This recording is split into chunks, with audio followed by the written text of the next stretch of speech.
Hey everyone, Eric Watson here, freelance writer, player of games, writer of words, recorder of videos, and tabletop role-playing aficionado. Welcome to another DriveThruRPG review, my written and video review series, where I take a look at the adventures and supplemental material at DriveThruRPG.com. With this video, I'll be reviewing the class supplement, the Psychic, a Scion class and system for D&D 5e, designed by Darel Dominguez for D&D 5e. This review has been sponsored by the publisher, and a review copy has been provided for the purposes of this review. If you are interested in a sponsored review, you can reach out to me via email, Twitter, or Discord, or my submission form at roguewatson.com. And if you enjoy the content, consider using my affiliate links for online shopping and supporting me via patreon.com/roguewatson. This is not the first psychic class that I have reviewed here on the channel, nor will it probably be the last. Out of all the different classes or subclasses that we haven't really explored yet or seen officially done in 5e, the Psychic is probably near the top of that list. It has been, we've seen it in previous editions of D&D, which is what all the inspirations are typically from. And I think there's a cool way to make a good Psychic class, but I'll be honest, the ones that I've reviewed in the past have not really excited me. They've been really more like just rethemed spellcasters. And a lot of times you think they could just also be subclasses of other classes, which we've seen now, right? Like Tasha's has kind of been doing that as recently as, I believe, the Psyblade, and I think the Fighter has an equivalent as well that kind of flirts around with using psychic abilities. And this designer did helpfully reach out to me and explain that they did create official psychic subclasses of existing classes, but that's in a different document because that would have to be on the DM's Guild versus this can be on DriveThruRPG. So this is an entirely separate psychic class with its own subclasses built in, and really its entirely new psychic system with, you know, its own powers and energy system and all that. It basically uses the sorcery points rules variant from the Dungeon Master's Guide, which I think I really like. I've never used it before, but I've never been a big fan of the spell slot system. I appreciate that 5e has moved beyond the having to memorize individual spells, which is how it used to be in older editions of D&D. In fact, I think that was a big difference between like the wizard and a sorcerer in 3rd edition. Was a sorcerer didn't have to do that bullshit. So I enjoyed moving beyond that and just having to use spell slots. But now I think we could go beyond that. And instead of having to use spell slots, just give me points. And then if I wanted to, I can spend all my points, you know, to burn everything on a few big things. Or I can just do a little bit at a time in order to cast like smaller things depending on what my needs are for that adventuring day. So I'm a big fan of the spell point system. In theory, I've never actually used that variant. But looking at how it can work here, I think it works very well. Of course, it doesn't use spell points. It literally uses its own pool of psychic energy dice, which is kind of an interesting combination of almost like Monk's key points, where you gain more key points per level, and the Bardic Inspiration, where the actual die that you use scales up as you level. So it starts off as like a D6 and goes up D8, D10, D12. So, and the Warlock, with the way it uses invocations, it kind of pulls from a lot of my favorite features from these classes in order to create this class, which is fine. That's cool. And I also think the psychic powers themselves feel more distinct and interesting than just rethemed spells. There are a few of them in here that are basically like, hey, this gives you the ability to cast this spell. But and a lot of times it's really trying to do its own thing and trying to create its own unique versions, and very uniquely has a lot of modability and flexibility thanks to the psychic energy system, in that you spend dice and you can spend additional dice to do additional things and roll dice and have all these different things happen, which I think is pretty interesting. So honestly, I'm pretty thumbs up on this psychic class, which is surprising because a lot of times I look at it and go, why couldn't this just have been a subclass? Although I would be interested to see what the other subclass options would look like for this. Since this is a almost 40-page class supplement with only a single class, we get to do a deep dive into it, which is what I'm going to do for this review. So, the Psychic is a Squishy McSquishy Pants. You have a D6 hit dice, and you have no armor proficiencies. You are as squish as can be. You are equivalent to a wizard or a sorcerer, I think, at that point. Yikes. You start off with your subclass at level 1, similar to warlocks, sorcerers, clerics, I think.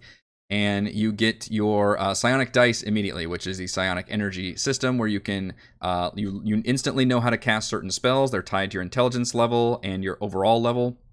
So you do gain more powers as you level up, and then you use this dice to actually cast your, not cast, sorry.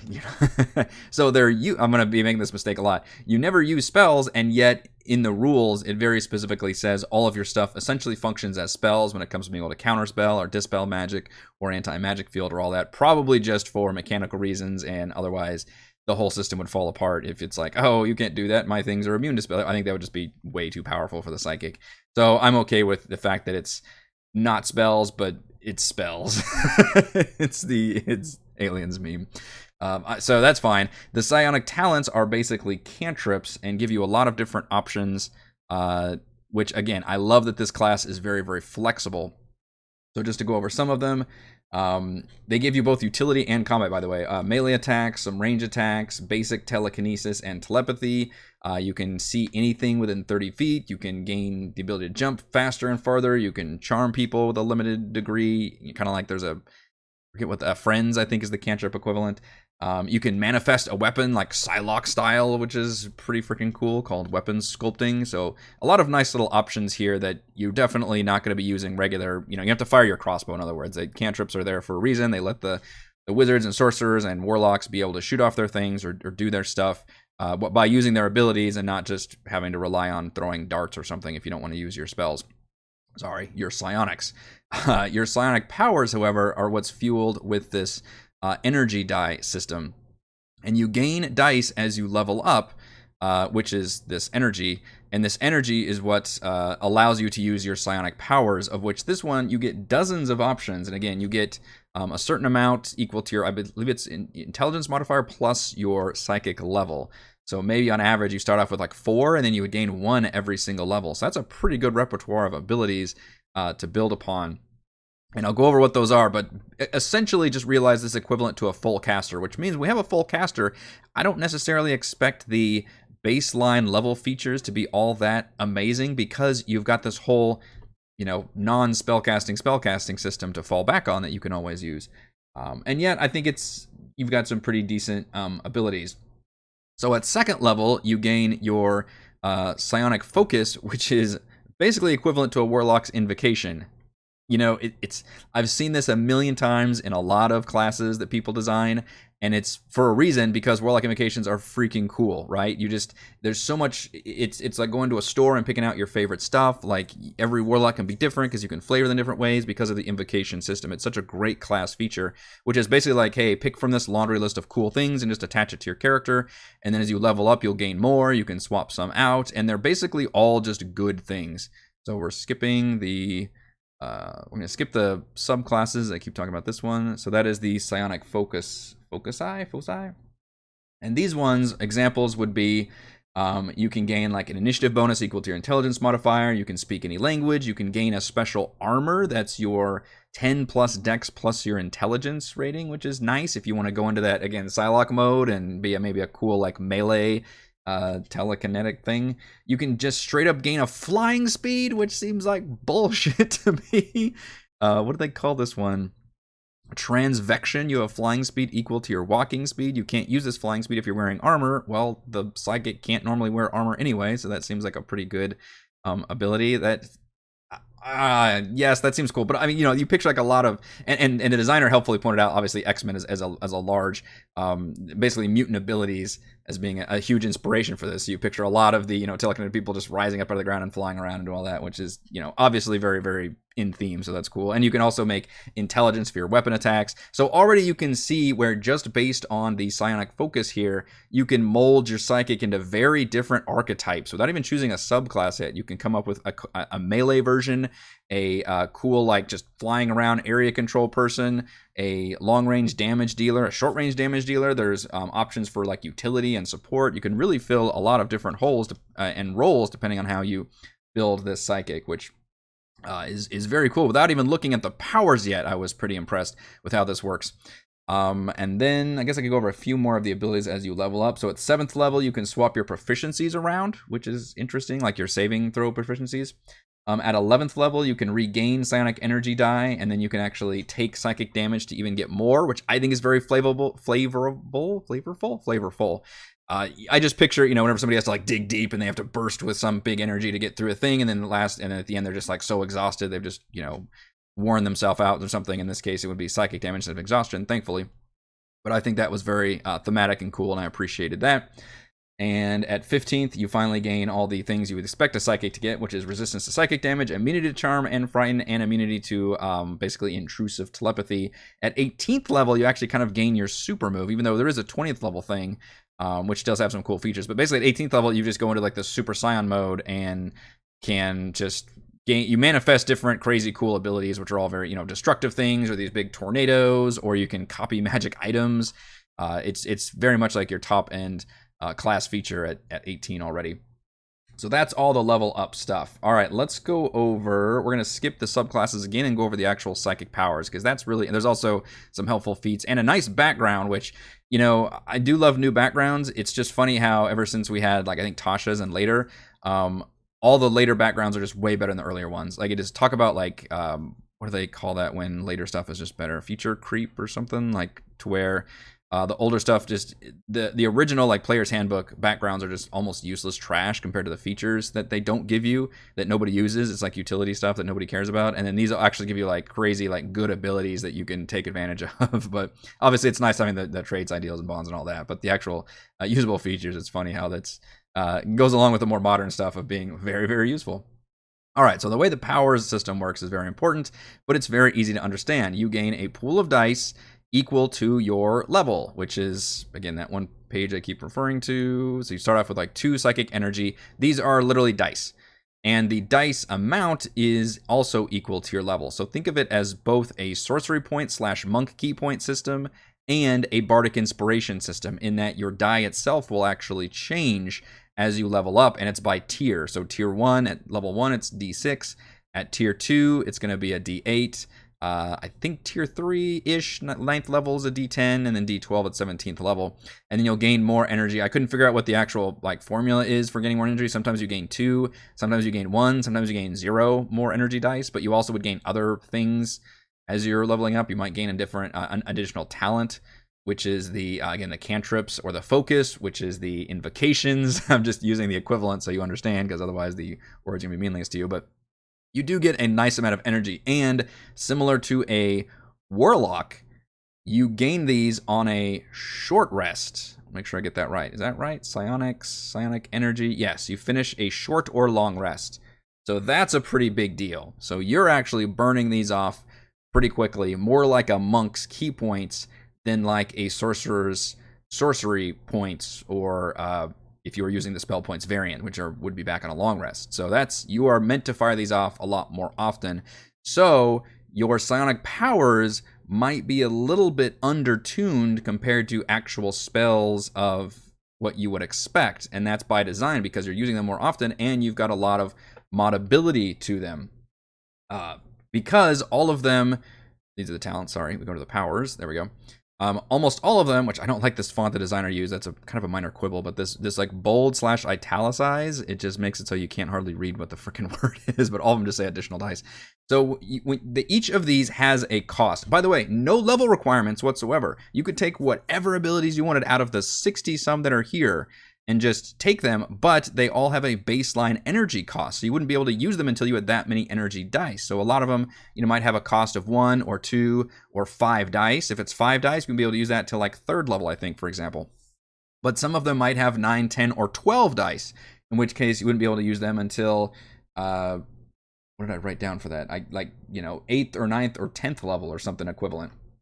So it gets a little bit trickier in terms of not having, I appreciate that you don't have strict level requirements here. It actually opens it up completely, and yet it has soft level requirements in that they just require a certain amount of dice.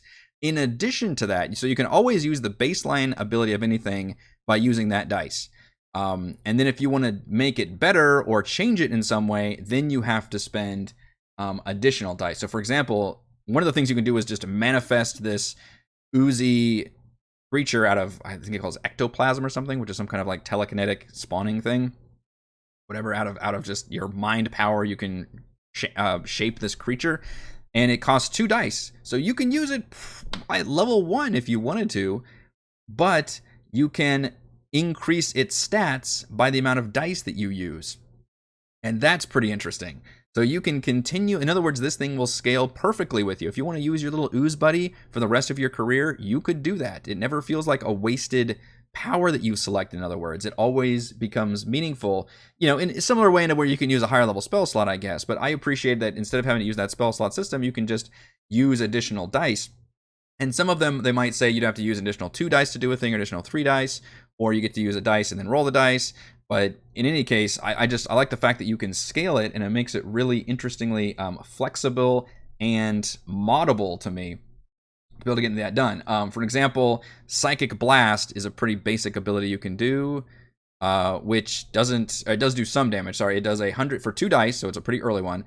You can blast this telekinetic force in 100 feet long and 5 feet wide. Everybody has to make a dex saving throw on a failure. They're all pushed 5 feet back, and they take thunder damage equal to 1 roll of your psychic energy die. Remember, your psychic energy die is constantly scaling up as well, depending on what tier you're in. Then it says for every 2 additional dice that you spend, you can deal 1 additional die of psychic damage. Alternatively, you can spend 3 additional dice to deal half the damage on a successful saving throw.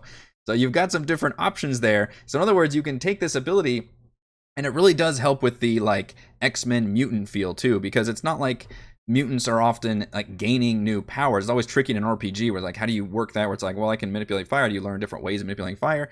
But instead it just becomes, you're using the same ability, but it's becoming more powerful and scaling up with you. So you can use your same signature stuff, you know, constantly throughout your career if you want to, and you're gaining more powers as well. You're still unlocking more abilities, but then they become more powerful and they help scale up versus having to leave things that maybe you liked behind because they weren't scaling up and weren't very cost effective compared to other things. In this case, to me, these are always cost effective and useful, which I think is really fun. I particularly liked the Force Choke ability, which is just called Choke. This one has a energy cost of 12 dice, meaning you have to be at least 8th level before you can use it, and it would cost literally all of your psychic energy die. But remember, short rest, right? They're back on a short rest, and you can almost think of short rest stuff as almost per encounter abilities. I know not everybody's going to short rest after every encounter, and some of them, especially like minor ones, but I think any encounter worth its salt that's going to cause you to use some resources is probably going to trigger a short rest afterwards. So I think you could use that. But I love that this ability, you're doing a very classic Vader move. You force them to make a con saving throw. If they fail, they are restrained and begin choking. It doesn't do any damage. However, if they fail a number of times equal to their con modifier, minimum of 1, they then instantly fall to 0 hit points. So instead, it just has a chance of instantly downing them if they fall a number of times in a row. And of course, the big equalizer here is most of these abilities are concentration based. So even though you gain a lot of abilities, you gain a lot of flexibility. As you can imagine, a lot of mental abilities, whether you're creating weapons or you're doing some kind of crowd control ability or some kind of ongoing damage, it's all going to be concentration based, which seems to be the big equalizer when it comes to these things. Some other interesting abilities, the charm ability, which again, you'd think in a lot of psychic classes I'll see you get the ability to cast Charm Person. Well, no, in this case, yes, it's equivalently pretty much equal to Charm Person. It costs 2 dice and somebody's, allied to you. But then once they're charmed, you can use your action to spend additional psionic energy die to give them 1-word commands, and then they must obey them. That's like combining 2 spells in one, which is cool. And again, it gives you that flexibility of like, do I want to just make this person an ally right now, or do I want to actually keep using dice and straight up command them? And it's a pretty low level ability, right? At 2 dice, you can use that at level 1, but you wouldn't be able to command them until you get to be a couple more levels and get some more dice. And then again, you're spending all your dice to do that. I just love that option. Give me the ability to make those hard choices on what I want to specialize in and what I want to do. This is also a great ability for modding. For every 2 additional dice spent, this power can instead affect a creature with, and it lists a bunch of other types other than humanoid, basically. If you spend 10 additional dice, you can affect creatures with aberration, dragon, elemental, celestial, or fiend creature type. So very much scales up into even up to the tier 3 levels where you'd have that many dice to actually work with. So I was very impressed looking through here and looking at all these abilities and seeing how few of them were just straight up like, hey, you can just cast this spell. A few of them are like that, sure. Maybe, I would honestly say probably fewer than 10 of the 60 plus that are included here are like that. The rest of them all seem to have their own unique features. Even the way like their invisibility works is it's not just you cast invisibility. It's okay, you trick everybody around you in a 10-foot radius. They all get to make a saving throw, and if they fail, then you're just gone. You just zip out of existence, and you're effectively invisible. And then you can spend additional dice to increase that radius and be invisible to more people. That's a really interesting way of doing invisibility. That's not just becoming invisible, and it feels more like you are actually like tricking people around you with the power of your mind. So honestly, big thumbs up to the way these psionic powers work. There's a good amount of them, but I think it does take a pretty good quality over quantity approach to how it goes, because I've reviewed a lot of these that just give me like 100 plus, and it's basically just giving me a bunch of spells. And while I do think there are some of those here, I liked the fact that there was a lot that felt very unique, and like the creator painstakingly tried to create a more interesting system that was not just rethemed spells. All right, and finally, we're gonna, well, not finally, I'll go over the appendices too, because I think there's some good stuff in there. We're gonna go over the subclasses.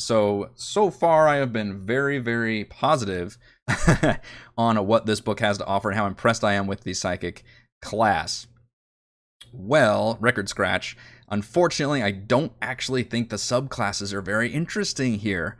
Normally when you see subclasses, they tend to take the main class into different soft multi-class directions, or maybe strengthen certain areas. I was expecting, okay, maybe there's going to be somebody who's a specific meleeer, and I guess there is, and somebody who's a mentalist, but I wasn't very interested in hardly any of these subclasses, and in fact, one of them, kind of similar to the paladin, whatever the default paladin is, I guess you can think of, is just kind of a really good paladin. Like, I just want to be a paladin but better. This one has that, where it's like, I just want to be a psychic but better, which is the awakening of the scion. You're just like, oh, you're better at doing all your psychic stuff. I'm like, well, why don't I just do that? Because the psychic stuff is so good, and I don't think the others really make up for the fact that I wouldn't normally take that one. So real quickly, the collective is it does front load your class feature in this mind link. You can link, your party members with each other and be able to talk to each other, but there's a very strict range of 30 feet. By the way, the psychic also, through all the psychic powers, another interesting balancer, most of the abilities have a very short range compared to spells, which can be like 60 feet or 120 feet. It's very rare that you even get 60 feet with psionic powers. A lot of them are 30 feet with a range. So even though you're squishy, you have to be a lot closer, which I think is a good way of balance things out for how powerful and flexible the psionic, the psychic is, because they're going to be targeted a lot, and they're still going to be, have to be in range of a lot of attacks. But still, being able to telepathically talk to each other is very helpful, but 30 feet almost makes that unnecessary. Like, because you'd think, okay, maybe like when we're in a heist situation, that would be interesting to be able to group up and do, but 30 feet, like, you lose that completely. And then all your level up features have to do with that mind link, and then uses that in interesting ways. For example, you can to link your like skill proficiencies. You can gain a damage bonus. You can mitigate some damage coming in so that other people can share that damage.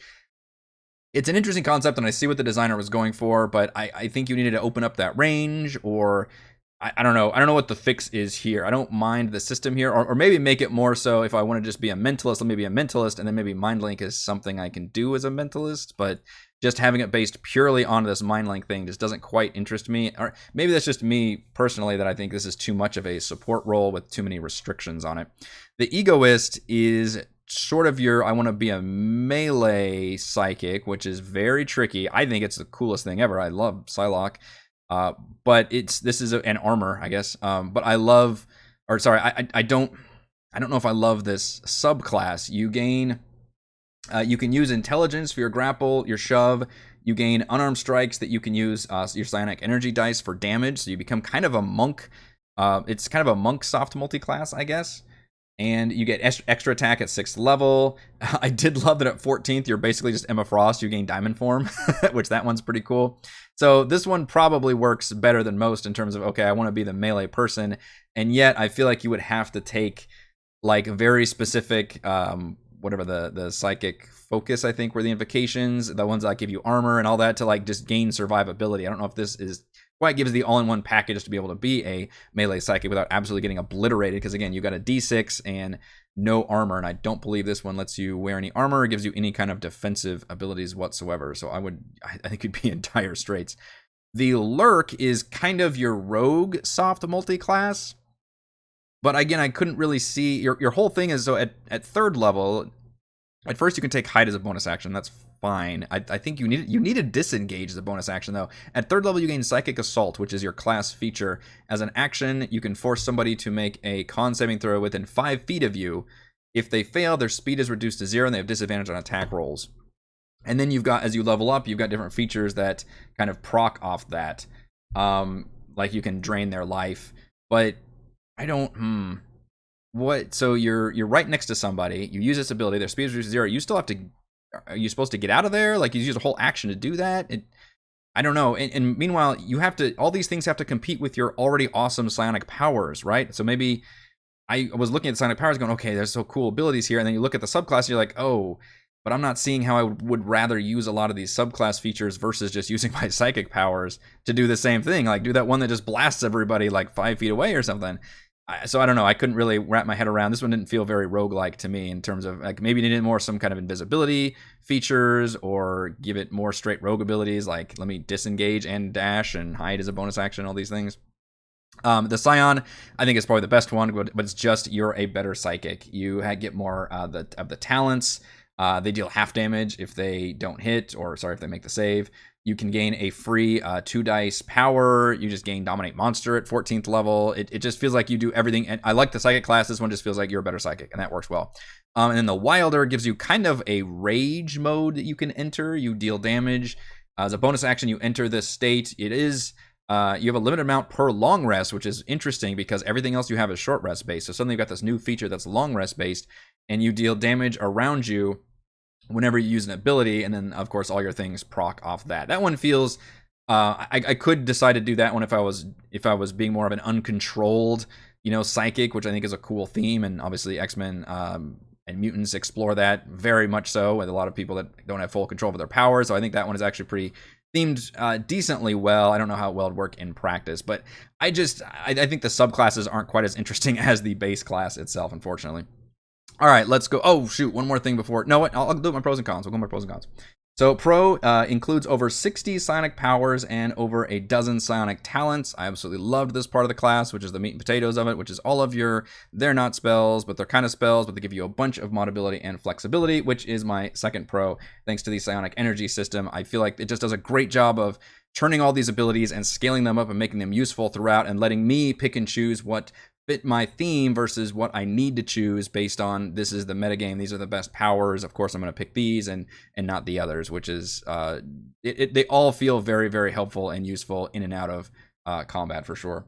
Pros, we're going to get to something I didn't even discuss yet. Appendix that details the psionic system and how to create your own half classes, subclasses, and powers. This is an amazing appendix system that goes over basically a breakdown of how the designer created this system, as well as how you can create your own subclasses based on this system, which is incredibly helpful and cool, as well as creating half casters of psionic. So if you want to make like a ranger or paladin version of the psychic, you could. That's not a full caster, as well as using subclass features, which gives you third casting, and how basically to create all those systems, which is awesome. It's like looking at the source code basically. And another pro is insightful designer notes, this final page, with inspirations, goals, and explanations. I really appreciated this. I love that designer was like, yeah, I was inspired by a lot of different X-Men comics, and characters like, yeah, you were, because I saw a lot of that in here, and I love my choice Marvel comics have always been X-Men, and I appreciate that so much, and why I secretly love this class idea. I've just never seen it replicated very well. And in fact, if I want to make sorcerers or something, I'm always thinking of like X-Men and mutants and how to best create that. And obviously, I think the psychic class does that very, very well. And I just appreciate whenever you get to see the kind of behind the scenes, behind the curtain, like breakdown of where the designer's thought process was and how they came across designing all these different notes. So I really think this is a fantastic appendix on creating and using the most of this psychic class. My only con is, of course, the subclasses. They're fine. I just think they actually pale in comparison to how cool the main psychic feature is, and thankfully it works very well. But I didn't see any of the subclasses. A lot of times when I review stuff, I'm like, oh, this is so cool. What a cool idea to build a character. Like, oh, this is so cool. What a cool ability to build a character that way. And in this case, I really didn't see that, to where I thought the baseline, like just Scion one, seemed like the default one, was probably the best way to go. And then instead I could just shape my psychic character not based on the subclasses, but instead just based on what psychic powers and talents and foci that I ended up taking instead.